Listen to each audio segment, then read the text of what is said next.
Tujuan perniagaan adalah untuk menawarkan barang atau perkhidmatan. Apa yang dimaksudkan dengan barang? Barang adalah item yang dapat dilihat, disentuh atau dipegang. Okey, contohnya, itu gambar di sebelah ni kita lihat. Contohnya yang diberi adalah makanan dan juga telefon pintar. Itu adalah barang sebab dia boleh dilihat, sentuh dan dipegang.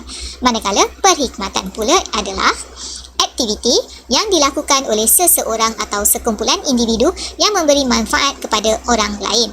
Contohnya, di sini dalam bidang perubatan, iaitu individu yang didapati di sini doktor yang memberikan perkhidmatan perubatan. Dan akhir sekali adalah gabungan barang dan perkhidmatan. Itu adalah antara tujuan perniagaan. Apa yang dikatakan gabungan barang dan perkhidmatan ialah contoh jika anda berkunjung ke kedai kopi, contohnya seperti anda pergi ke Starbucks, anda dapat membeli barang fizikal iaitu roti dan kopi. Di samping menerima perkhidmatan dalam bentuk layanan yang diberikan oleh pelayan di premis tersebut. Itu yang dikatakan gabungan barang dan perkhidmatan. Tujuan perniagaan seterusnya kita lihat, dia terbahagi kepada dua, iaitu organisasi bermotifkan untung atau kita sebut OBU, iaitu terlibat secara langsung dalam aktiviti pengeluaran dan penjualan barang dan perkhidmatan dengan objektif utama iaitu untuk mendapatkan keuntungan. Itu adalah organisasi bermotifkan untung. Contoh di sini, cikgu pasti ramai yang tahu kedai Jekyll, ni Jekyll Mall. Jekyll Trading Sdn Bhd merupakan contoh organisasi yang berjaya membantu melahirkan ramai usahawan muda dalam industri tekstil di Malaysia. Itu adalah OBU. Kepentingan keuntungan kita akan lihat di sini. Kenapa OBU mementingkan keuntungan? Pertama adalah untuk mengukur tahap prestasi dan menentukan hala tuju sesebuah perniagaan. Kedua, untuk mengembangkan dan memastikan kelangsungan perniagaan.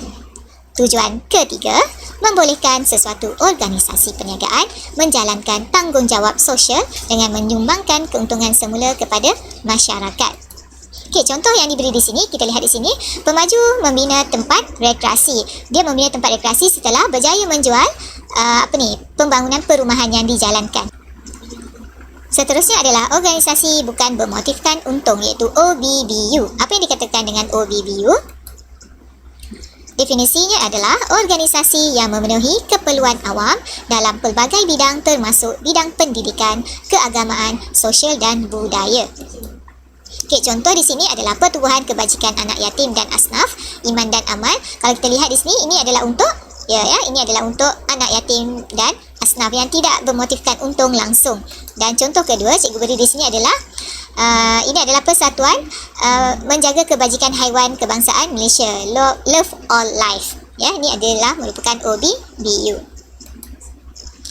Matlamat penubuhan organisasi OBBU adalah untuk meningkatkan penglibatan sektor awam dalam kegiatan kemasyarakatan. Yang kedua, menyediakan ruang dan peluang untuk semua golongan melibatkan diri dalam aktiviti yang boleh membangunkan masyarakat kurang berkemampuan. Contoh tadi kita beri adalah anak yatim, Pertubuhan Anak Yatim untuk membantu anak yatim dan asnaf. Ketiga, membantu golongan yang kurang berkemampuan untuk mendapatkan perkhidmatan. Matlamat seterusnya adalah memastikan nasib setiap insan yang memerlukan bantuan terus terpelihara dan terbela. Contoh di sini, ini adalah rumah anak yatim, di mana Pertubuhan Kebajikan menubuhkan rumah anak yatim untuk membantu anak yatim yang terdapat di sekitar kita agar nasib mereka terbela. Kaedah perniagaan bagi organisasi bukan bermotifkan keuntungan ataupun OBBU. Pertama, kaedahnya adalah secara percuma, iaitu sesetengah barang dan perkhidmatan disediakan secara percuma, biasanya disediakan oleh kerajaan atau pertubuhan bukan kerajaan, iaitu NGO. Contoh yang diberikan di sini adalah Mercy Malaysia, di mana menyediakan bantuan perubatan serta barang keperluan harian secara percuma apabila berlaku bencana alam seperti gempa bumi atau banjir. Kaedah yang kedua adalah dengan jualan pada harga kos, iaitu tiada sebarang keuntungan yang diperoleh oleh penjual.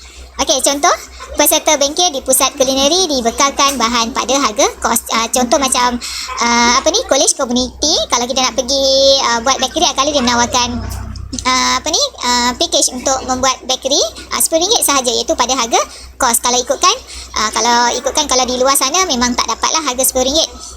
Yang ketiga, jualan pada Jualan pada harga di bawah kos. Okey ya.